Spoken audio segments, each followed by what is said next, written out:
Bab 930. Apakah kamu gila? Sela. Harley yang kaku, bergumam dan memutar lehernya dengan kaku. Dia menatap mata besar itu, ekspresinya menjadi semakin bingung. Gadis kecil itu masih mengangkat kepala kecilnya, mata besarnya terlihat polos dan jahil. Dengan senyum kaku, Harley memeluk gadis kecil itu. Tidak tahu kapan, gadis kecil itu tertidur meringkuk di pelukan Harley. Dia tidur sangat nyenyak dan kadang-kadang menggosok kepalanya ke tubuh Harley, kadang-kadang menggumamkan beberapa kata di tengah malam. Angin dan salju bertiup di luar. Di tanah yang luas, kuil yang bobrok menjadi satu-satunya tempat yang hangat.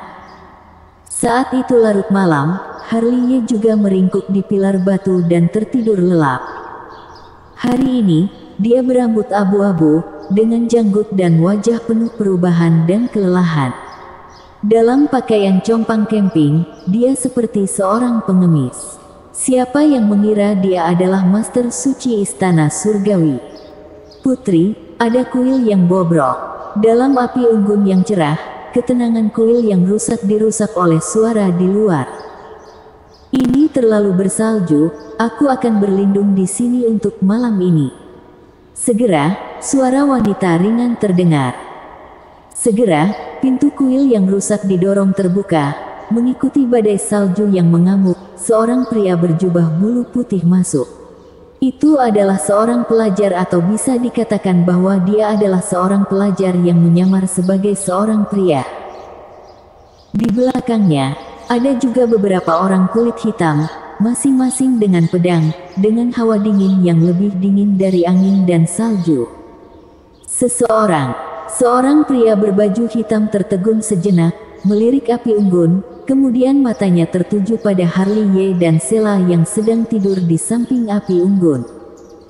Tutup pintunya, anak itu kedinginan. Harley terbangun, membuka matanya yang kusam dan suaranya serak. Berani, apa kamu tahu? Mundurlah. Sebelum pria berbaju hitam selesai berbicara, dia diinterupsi oleh wanita berjubah bulu putih. Putri, ini. Mundur. Wanita itu berkata sambil menggerakkan langkahnya. Dia menatap Harley tanpa melihat ke samping dan dengan ragu berjongkok. Dia mengulurkan tangannya dengan ragu dan menggerakkan rambut putih berantakan Harley yang menutupi separuh wajahnya. Itu benar-benar kamu. Saat wajah lelah muncul di matanya, kabut langsung memenuhi matanya yang indah. Harley mengangkat kepalanya, tampak bodoh dan menatap wanita di depannya dengan mata bingung. Meskipun wajah itu akrab, Harley tidak dapat menemukan jejak sedikit pun dalam benaknya. Siapa kamu? Suara Harley masih serak. Aku Ruth Liu. Wanita itu tiba-tiba meraih lengan Harley, matanya dipenuhi air mata. Apakah kamu tidak ingat aku? Aku tidak tahu. Harley menggelengkan kepalanya datar. Bagaimana bisa? Putri, dia sepertinya tidak terlalu waras. Di belakangnya, seorang pria berbaju hitam mengingatkan. Tidak waras. Ruth Liu terkejut sesaat, dia melirik ekspresi kusam Harley, lalu pada rambut putihnya yang berantakan, janggut dan pakaian compang camping, di mana dewa abadi yang sebelumnya. Kenapa kamu menjadi seperti ini? Apa yang terjadi? Tiba-tiba, Ruth Liu memeluk Harley, air mata membasahi rambut putihnya. Melihat ini, orang berbaju hitam itu terbatuk-batuk dan berbalik dengan sadar. Adegan hari ini tidak seperti yang mereka harapkan. Putri pendiri mereka selalu acuh tak acuh, terutama kepada pria. Siapa yang mengira dia akan menjadi seperti ini pada pengemis yang mengigau, sehingga mereka benar-benar tidak tahu harus berbuat apa. Di kuil yang bobrok, sekali lagi hening. Harley masih terlihat kusam dan membiarkan Ruth Liu memeluknya, tetapi Sela dalam pelukannya membuka matanya yang besar dan menatapnya dengan mata berkibar. Beberapa laki-laki berbaju hitam mengintip beberapa kali, tapi ekspresi mereka agak aneh. Seorang putri, seorang pengemis, dan seorang gadis kecil. Pemandangan yang hangat ini, kenapa terlihat seperti keluarga beranggotakan 3 orang? Ambilkan pianoku. Tidak tahu kapan, kata-kata Ruth Liu terdengar dari kuil yang bobrok. Tak lama kemudian, suara piano yang merdu terdengar di kuil yang rusak. Suara piano itu sunyi, seperti gemericik air, yang sepertinya berasal dari gunung yang sunyi, membuat angin dan salju di luar sangat sunyi. Kali ini, Harley Ye, dengan ekspresi cemberut, mengangkat kepalanya dan untuk pertama kalinya, kilatan cahaya melintas di matanya yang kabur. Kebingungan di matanya juga mengikuti gerakan Ruth Liu. Suara piano berangsur-angsur menghilang. Dia mulai melihat sekeliling, matanya beralih dari pria berbaju hitam ke Ruth Liu, lalu dari Ruth Liu ke sela di lengannya. Di mana ini? Suaranya serak, dia memandang Ruth Liu yang sedang memetik senar di seberangnya. Kenapa aku ada di sini? Kamu. Ruth Liu terkejut sesaat, lalu bangun dengan tergesa-gesa, ekspresi terkejut muncul di matanya yang indah. Apakah kamu sudah memulihkan ingatanmu? Ingatan. Harley Ye menggelengkan kepalanya segera setelah suara piano berhenti. Matanya yang baru saja pulih segera menjadi kacau dengan kecepatan yang terlihat oleh mata telanjang, ekspresinya kembali menjadi muram lagi. Ini, Ruth Liu, yang baru saja berdiri, membeku di sana sebelum dia datang. Orang ini benar-benar gila. Beberapa orang berpakaian hitam berkata dengan penuh arti. Apa katamu? Ruth Liu tiba-tiba menoleh. Cahaya dingin melintas di matanya, dan suaranya lebih dingin. Maaf, putri. Beberapa orang berlutut. Maksudku, dia menanggapi suara pianomu. Suara piano. Ruth Liu mengerutkan kening, dia segera duduk lagi dan memetik senar lagi, bahkan lagunya sama seperti sebelumnya. Di bawah tatapannya, Harley Ye, yang baru saja kembali bodoh, secara bertahap mendapatkan kembali kesadaran di tengah suara piano. Seperti sebelumnya, Harley Ye melihat sekeliling dan mengajukan pertanyaan sama seperti sebelumnya. Kali ini, Ruth Liu tidak berhenti memetik senar, tetapi menatap Harley Ye dengan ragu. Apakah kamu gila? Apakah kamu mengataiku? Tanya Harley Ye yang masih melihat sekeliling. Tidak, bukan itu maksudku. Kamu belum menjawab pertanyaanku, di mana ini? Kenapa aku ada di sini? Harley Ye melirik sela dalam pelukannya, lalu menatap Ruth Liu, dan, kenapa kamu ada di sini? Ini, Ruth Liu membuka mulutnya sedikit, tetapi tidak tahu bagaimana menjawabnya. Ini adalah wilayah kerajaan Nanzhao. Seorang pria berbaju hitam menjawab untuk Ruth Liu, yang di depanmu adalah putri pendiri kerajaan Nanzhao. Kami keluar dari istana untuk mengamati keadaan rakyat. Lalu kami berjalan ke sini sesuai perasaan. Mengenai kamu, kami benar-benar tidak tahu kenapa kamu bisa muncul di sini. Tapi yang patut dipastikan adalah, otakmu tidak begitu waras. Ya, lebih jelasnya, kamu menderita amnesia. Amnesia. Setelah mendengar itu, Harley Ye mengabaikan bagian pertama dari kata-kata pria itu. Dia tertegun karena dia mengalami amnesia. Mau tak mau dia menggosok alisnya. Dia memang memiliki beberapa ingatan yang terputus-putus tentang mengapa dia muncul di sini. Tetapi untuk beberapa alasan, dia masih merasa bahwa dia telah melupakan sesuatu. Putri sedang bermain piano, jadi kamu sadar. Pria berbaju hitam itu berbicara lagi. Maksudmu, kalau dia tidak bermain piano, aku akan mengalami amnesia. Harley Ye melirik pria itu. Harus kuakui, otakmu sekarang cukup cerdas. Pria berbaju hitam itu mengorek telinganya. Apa yang dia katakan benar. Ruth Liu berkata, kamu seperti mayat berjalan sebelumnya, kamu tidak ingat aku atau siapa kamu. Begitu permainanku berhenti, kamu akan kembali lagi dalam keadaan itu. Kalau begitu jangan berhenti. Harley Ye masih menggosok alisnya, seolah memikirkan sesuatu. Semuanya seperti mimpi. Ketika dia bangun, dia tidur dari lembah Yunruo ke kuil yang bobrok ini. 3 tubuh inkarnasi ditebas, bejana ilahi zaman keos, roh senjata tertidur.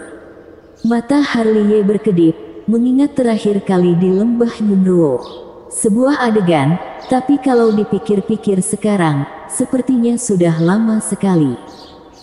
Dari malam ini, sudah berapa lama sejak terakhir kali kamu dan aku bertemu? Harley Ye memandang Ruth Liu. Hampir 3 tahun. 3 tahun. Bersambung.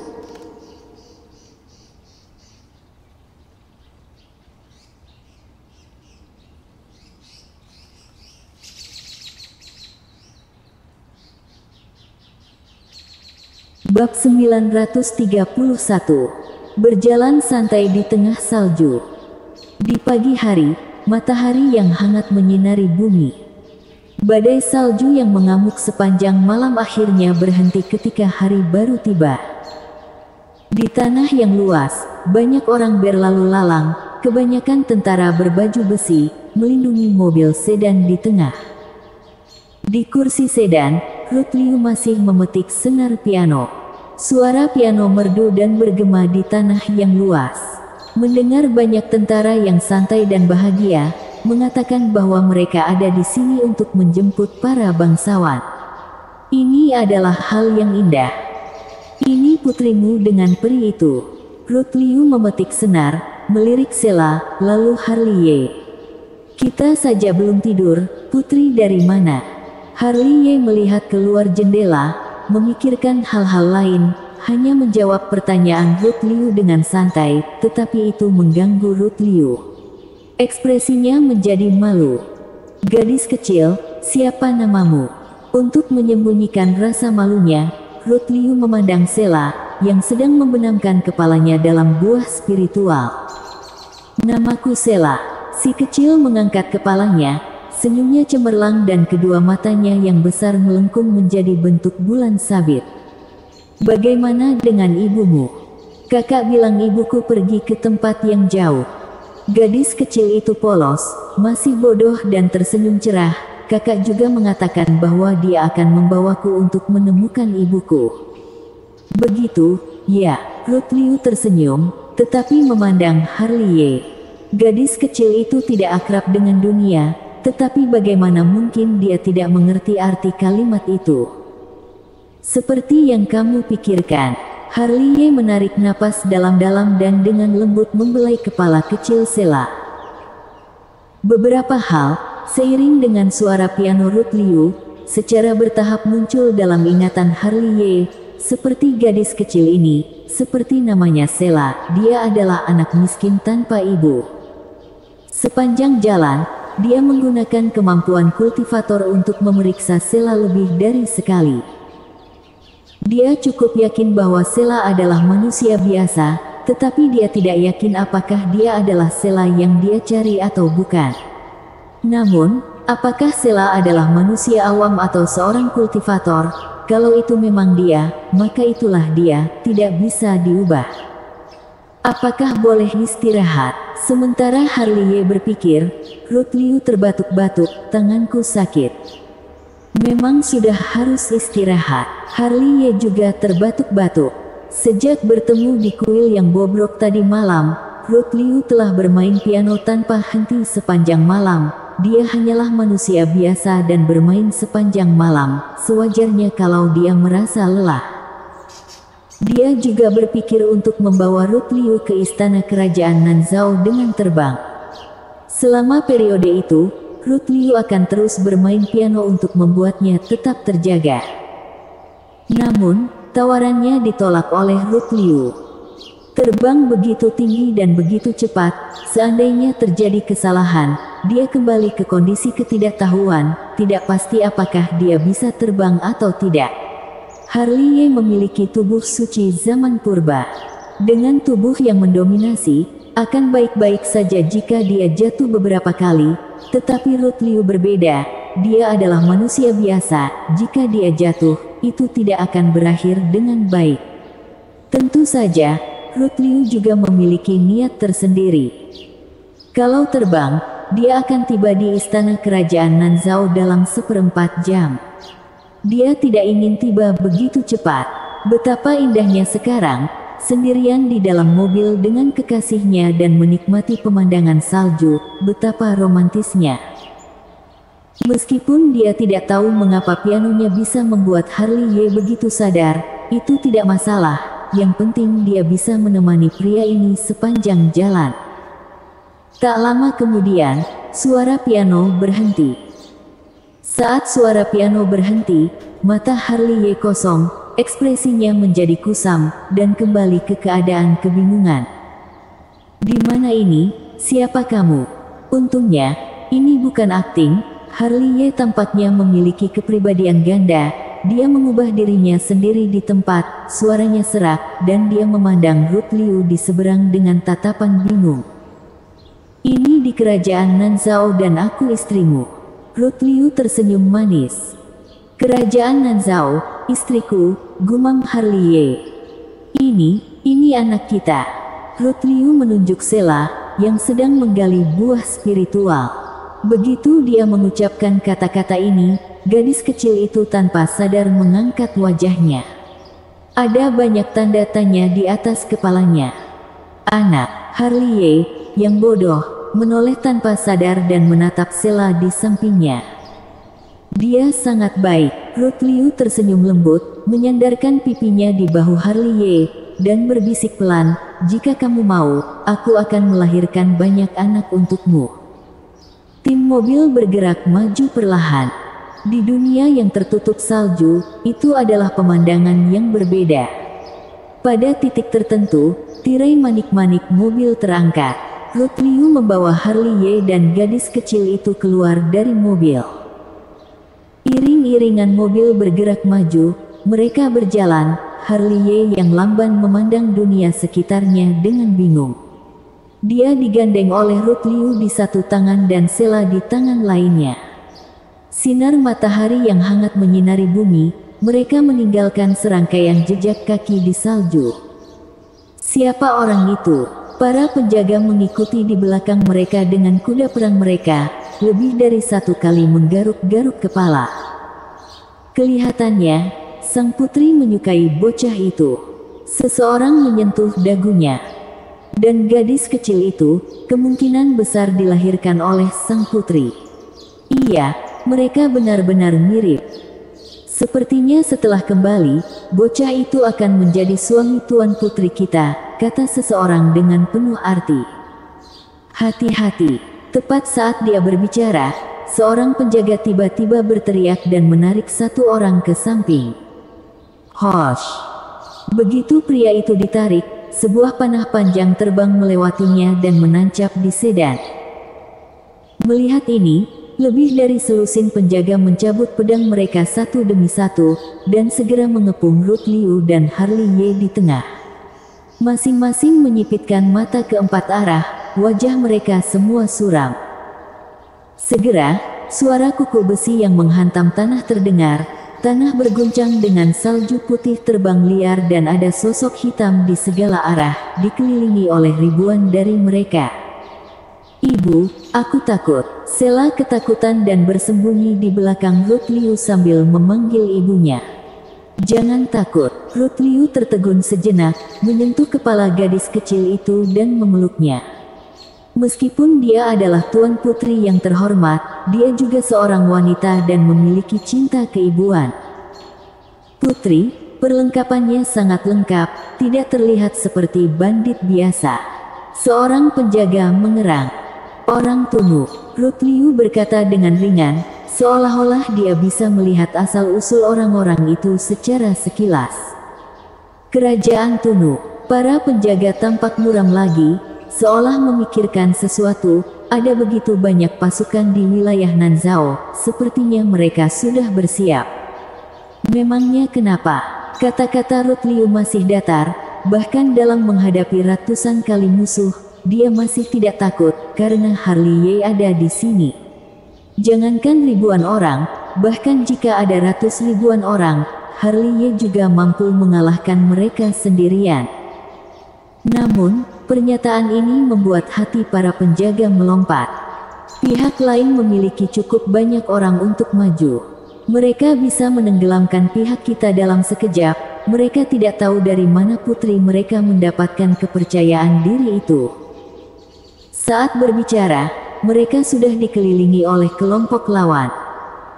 Segera, seekor kuda perang berjalan keluar tanpa tergesa-gesa. Orang yang duduk di atasnya adalah seorang pria dengan punggung kokoh. Dia memegang pedang tebasan di tangannya, matanya penuh kekejaman, tidak seperti seorang jenderal, tetapi lebih seperti seorang perampok yang melakukan segala macam kejahatan. "Putri Ruyan, cepat ikut kami." Suara pria itu kasar, matanya memerah dan terlihat cabul. Apakah kerajaan Tunu akan memprovokasi perang? Rutliu memandang pria itu dengan acuh tak acuh. "Jangan katakan dengan begitu kasar." Pria itu tersenyum kasar. "Rajaku telah lama mengagumi sang putri dan aku secara khusus mengundang sang putri untuk bertamu. Kerajaan kalian tidak lebih dari mencoba menggunakanku untuk memeras ayahku. Jenderal Tunu, mengapa kamu harus mengatakannya dengan sangat baik?" Kata-kata Rutliu datar. "Karena sang putri melihatnya dengan jelas, maka silakan. Dengan begitu, kami dapat mempertanggungjawabkan tugas kami dengan baik, kalau tidak." Sebelum pria itu bisa menyelesaikan kata-katanya, dia telah meninggalkan kuda perang dan melayang ke atas. Dalam adegan ini, tidak hanya para prajurit dari kerajaan Tunu, tetapi bahkan penjaga Rutliu tercengang di tempat. Namun, mereka segera mengerti bahwa pria itu tidak melakukan trik, tetapi seseorang meraihnya dari udara. Adapun yang menggerakkan tangannya, tentu saja, itu adalah Harley yang tampak bodoh. Siapa itu?" Pria itu meraung ngeri. Dia tidak bisa melihat apa-apa, tetapi dia benar-benar merasa ada tangan besar yang meraihnya. Tidak peduli bagaimana dia melawan, dia tidak bisa bergerak, seperti anak domba yang akan disembelih. Saat berikutnya, dia terbang keluar, menggambar busur yang indah di langit. Wow! Semua orang mengangkat kepala mereka dan mata mereka berputar saat pria itu terbang keluar. Duar. Tidak sampai 10 detik terakhir, semua orang mendengar raungan samar. Itu adalah gunung di kejauhan, lebih dari 800 kaki jauhnya. Duar. Melihat pemandangan yang menakjubkan ini, pengawal Rutliu tanpa sadar menelan seteguk air liur, mengambil barang-barang dari udara. "Tidak. Aku tidak menyangka bahwa bocah yang mengigau itu, dia juga seorang master seni bela diri." "Apanya yang master seni bela diri?" "Itu adalah seorang kultivator." Seorang penjaga yang lebih tua menarik napas dalam-dalam. Bagaimana mungkin seorang manusia awam memiliki kekuatan internal yang begitu kuat? Kultivator. Semua orang terkejut untuk beberapa saat, dan mata yang mereka lihat pada Harley berubah. Hantu. Melihat para prajurit kerajaan Tunu lagi, setelah bereaksi, mereka melolong keras satu persatu. Masing-masing berlari lebih cepat dari yang lain, ribuan orang dan kuda menghilang dalam sekejap. "Ayo pergi." Rutliu tersenyum manis, meraih tangan Harley dan berjalan ke tanah seputih salju lagi. Kali ini, para penjaga di belakang mereka terlalu takut untuk mengatakan sepatah kata pun.